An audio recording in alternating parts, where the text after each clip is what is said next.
So, hey, y'all, hey, and welcome to another session of Meditations with Marigny. So, this morning, I just left church and I decided I was going to make my video when I got home, but then I said, I like making videos sometimes in my car, and I don't get to do that often anymore. So, I decided to stop at there's like a little side park area, and I decided to stop here and chat with you guys this morning. So, I have a little scratchy throat. Yesterday, you guys know I was working in the yard, woke up this morning and had to pull out my inhaler. And I worked in the yard with a mask on, but for anybody that suffers from like bronchial or sinus issues during the change of the seasons, I have like a really, really high breakout. So I'm very cautious of that. But this morning I woke up and I was like, wait a minute, I can't breathe. So if you're working in the yard, guys, be careful with that. But I was writing and thinking. One thing about content builders is we're always thinking. Like everything around us, just so you'll know, is always something that we can create into content. But because I am concentrating right now in this vein of dating, and especially this online dating and the positioning of being a wife, one of the things that came to my mind, and just so you guys will know, even though my site is Christian based and it's undergirded by the biblical word that I've been taught and I believe in, sometimes I haven't read particular scriptures in years. It's just the word that is on the inside of me that I'm now regurgitating, or I might go back to it, or God will remind me of that scripture and I will go back to review it. And I thought about us as women. Ladies, we are presenters, not chasers. Okay? And we're going somewhere with this. Like when God showed it to me, it's good. We are presenters. We are to present to the possible man what he could possibly have. We are to present to him what options come with that package with us. And when you present yourself to someone, you are not chasing them. Presenting is different from chasing. You want to make sure that he knows that you have an interest. You want to make sure that he knows that you do have a desire to spend time with him.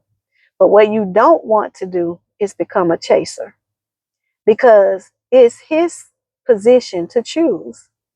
And if it's his position to choose, not to say that he has to chase, I'm holding up quotations because I'm not looking at the way that people are negatively promoting this. I'm talking about from a biblical perspective where it says that he that findeth a wife finds a good thing and finds favor with the Lord. So if he is to find a good thing, that means he has to be looking for it. There are some men who are out here that they're not looking for a wife. And you have to be clear when he says that to you, that you don't engage the things that I feel tickle our ears sometimes to misrepresent what he is actually saying. He is saying to you that he is not looking for a wife. He does not desire to be married. But he is presenting to you that, he is desiring you, and he does, but he doesn't desire to make you a wife. So I don't know who that was for, but you better grab hold to it and run with it. Like maybe you were only supposed to get the first 3 to 4 minutes of this. But I was thinking about Queen Esther. And you guys remember, everybody that, from what I can remember, when I was younger and even in my adult time, whenever I've heard that scripture taught, and I'm going to teach it I'm talking just from don't try to exegete the word. Like I didn't go back and read the scripture. I pulled up something right quick that I saw online just to give me some context, but I did not go back and read the scripture. So if I'm saying something that may not be in alignment with maybe a biblical teaching, I'm just using this as an example to give you an idea of how to think about something differently. When we hear the story of Queen Esther, most times when they talked about, and I may be saying her name incorrectly, Vesti or Veshti, when we heard them talk about her, it was always in a negative way. It was like she wasn't prepared. She didn't do her due diligence, this, that, and the other. She missed her opportunity. But if you really go back and read what that scripture talked about, and I didn't read it today. This right here is coming from memory. It talked about how the king had sent for them to bring and parade a certain group of women before him.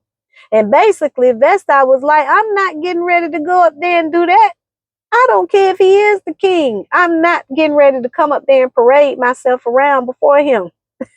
And y'all know I'm putting the today's version on it. I'm putting my spin on this.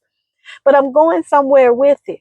And many people don't talk about Vestai. I think I'm saying Vestai or Vestai. They don't talk about her from a positive perspective. Most times when I heard people talk about her, it was from a perspective that she didn't honor the king. She basically missed her opportunity. The truth of the matter is, no, she understood her value. Oh, come on, somebody. She understood that it was not her position to go and be paraded around amongst him. And she didn't care whether or not it was going to give her the name of the queen or not. What she understood is that I'm not getting ready to come up there and become your entertainment. I'm going to let that sit with somebody. Become your entertainment. Because I am more valuable than that. Now, this don't take nothing away from Queen Esther or the story that goes along with her, because I think that's a beautiful story as well for how God used it. I'm just using this to give us something to think about as a woman. When men require that you have to do things that will be wifely duties, that will be things that are associated with you being a wife, and you choose that that is not a place that you're going to be, you need to be okay with the decision that you made to present to him what was before him and that you're not going to chase. There is nothing wrong with saying no. The one thing that I knew going into the dating process is that I would get way more rejections than I would acceptances. And that's because when you start talking about walking in abstinence and you start talking about you're not going to do certain things, for every one thing that you will not do, there are probably 50 other women that will do it. And you have to be okay within yourself, ladies, that you are a presenter and not a chaser. That's good. The Lord is speaking to me right now. So if this video is for nobody else, just so you guys will know, I go back and I watch my own content. I listen to it again. I let God pour back into me from what he's poured out into others. So if you know that you desire to be a wife and you know that your value for being a wife is connected to who you are, then you have to stand in that. You got to be willing to sit in it. As they say, you got to stand on business. And you got to stand on God's business. You got to trust that God is doing everything that he said he was going to do. And right now you're just being tested to see whether or not you're going to have a testimony. Yesterday, I went back and I listened to the video that I made yesterday morning when I was talking about the flower and how you can reproduce. And when I looked at that and how God spoke that word, it encouraged me because I do believe that God is going to do my marriage and engagement and all of that is going to come swiftly. It is going to happen so fast that it is not even going to be comfortable for me. And the reason being is because what God has for me to do, my husband is going to be connected to something that is going to benefit the kingdom. And when I say benefit the kingdom, most people, again, automatically go into church and preaching and things of that sort. No, the kingdom is being moved right now by people that are doing nothing but feeding the homeless. The kingdom is being moved by people who are pouring into the young people. The kingdom is being moved by people who are helping seniors. The kingdom, we are supposed to be helping the poor, the weak, those that do not have. And if you meet somebody and you have a match with them, that your heart and their heart has that passion, then you're doing what you need to do for the kingdom when you come together. So, ladies, if you choose to do it the right way, if you choose to do it God's way, if you choose that you made a mistake before, and some people gonna use that against you. Oh, you already got a child, or you did this before. I did, and I know that was a stupid move then. So I'm not going to do the same thing that I did then. I learned from my stupidity back then. And I'm saying stupid loosely, guys. Anybody that knows me know I don't really use that word. But sometimes you look at yourself in the mirror and you be like, girl, you were dumb. Like that was one of the dumbest things that you could have ever done right there.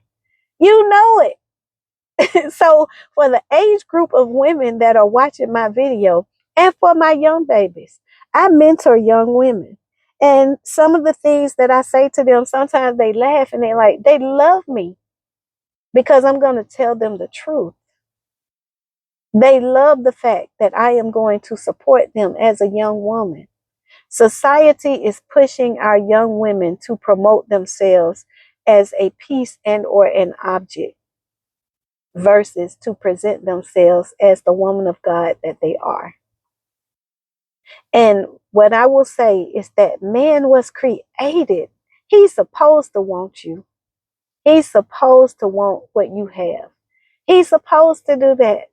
If you guys remember, I think I did a video on my parents. I'm gonna have to go back. But I talked about how my daddy rode a bicycle every day and met my mama at the schoolyard. And she said every day he rode that bicycle to the schoolyard and was waiting on her to come out to school. And then he would ride the bicycle all the way to her house. He didn't walk her home, but he rode the bicycle home. And she said he would be doing flips and he could ride the bicycle and make it do all kind of tricks and stuff. He would do that to impress her. He's supposed to want to impress you. And in the end, you're supposed to want to pour that into him too. I am not a believer of this new red pill, pink pill society. This whole thing where people are teaching women to go against men and use them. And let me tell you what I have learned in this online dating process. There are just as many broken men out here who have had women in their lives that have used them, abused them, mistreated them.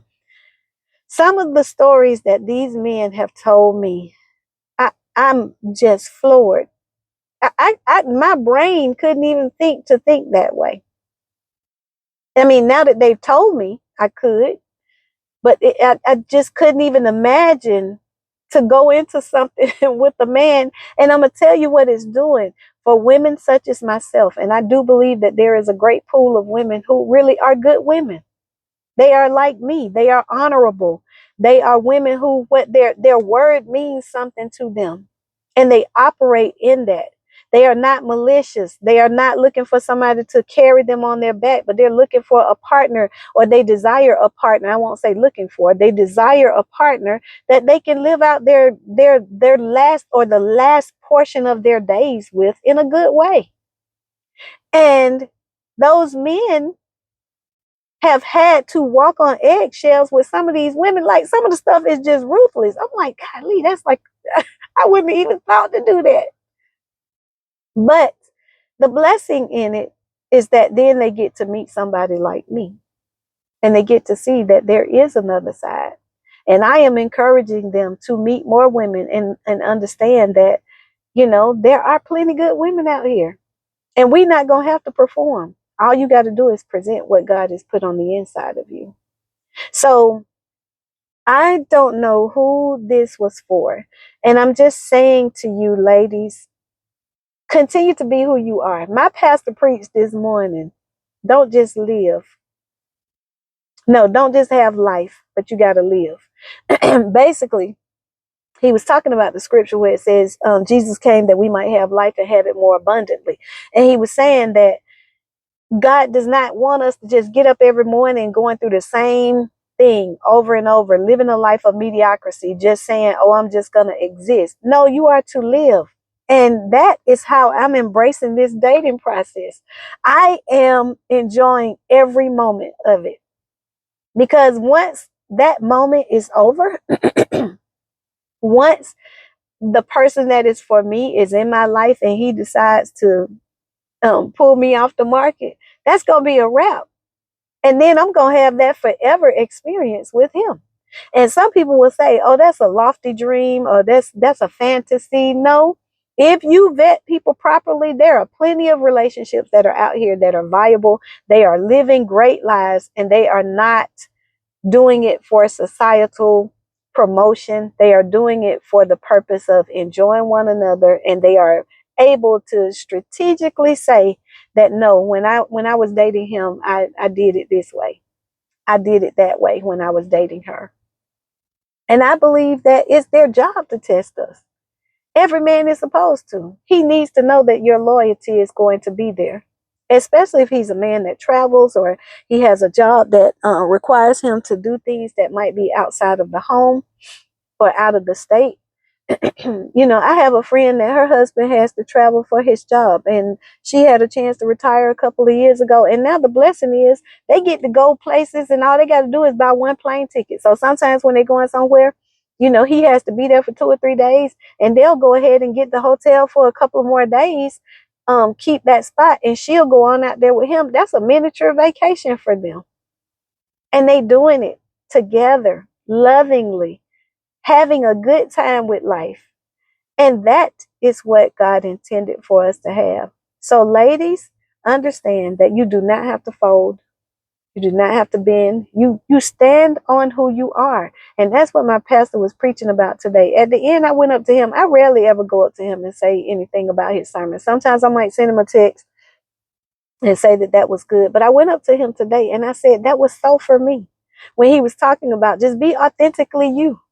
Don't try to be somebody else. Don't try to pretend that you're somebody. Don't try to be like somebody else. Be the authentic thumbprint that God made you to be. And if you are that, then you never have to worry about somebody thinking that you're something else, because you can't be anything else but you. I don't know how to be anybody else but me. I'm spunky.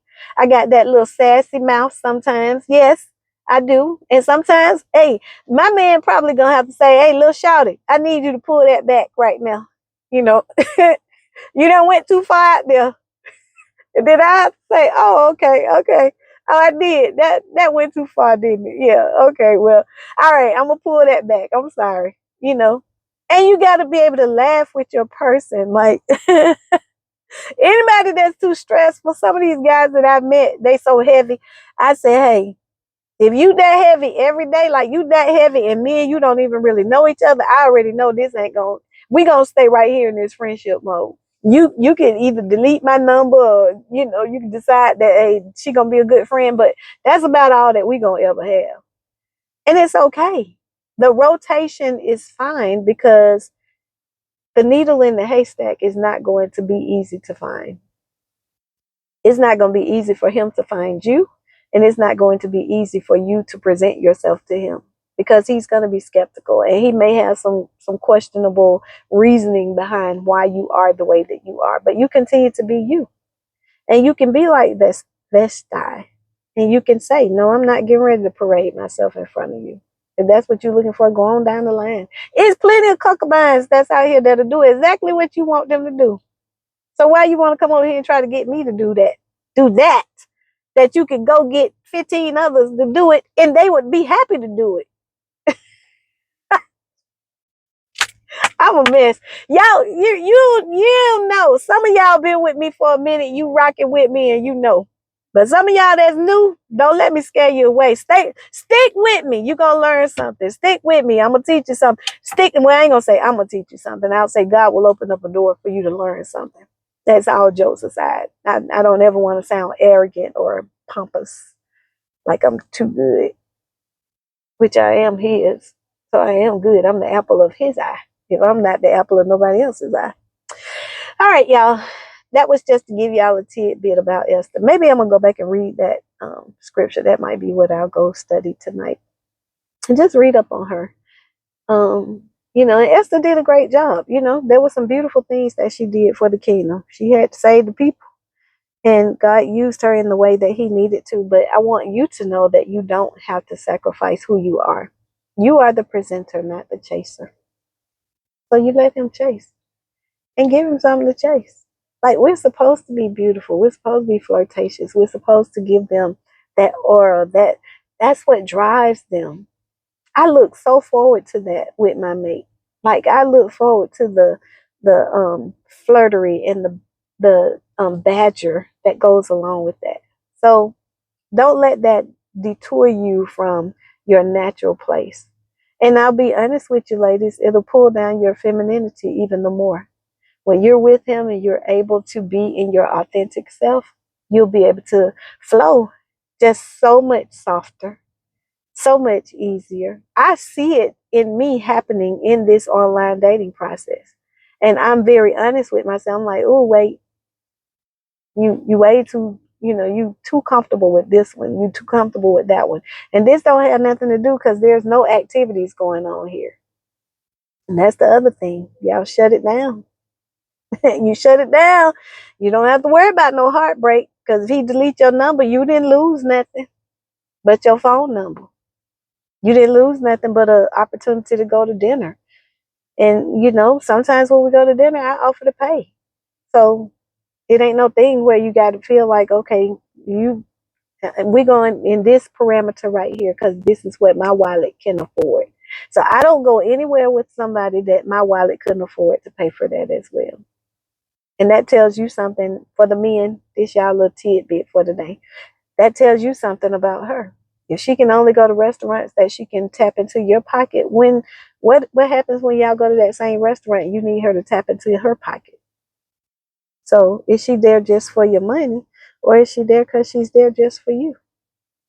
All right, y'all. The video way too long, but it was necessary. Thank you for joining me on Meditations with Marigny. I need you guys to click like. I'd love for you to share it with a friend. And I am thanking you guys for the thumbs ups and the subscribing. Jump in the comments. Give me some feedback. Send me an email. Let me know what you want to talk about. Let me know how you feel about the video. All right. Have a good day. Bye.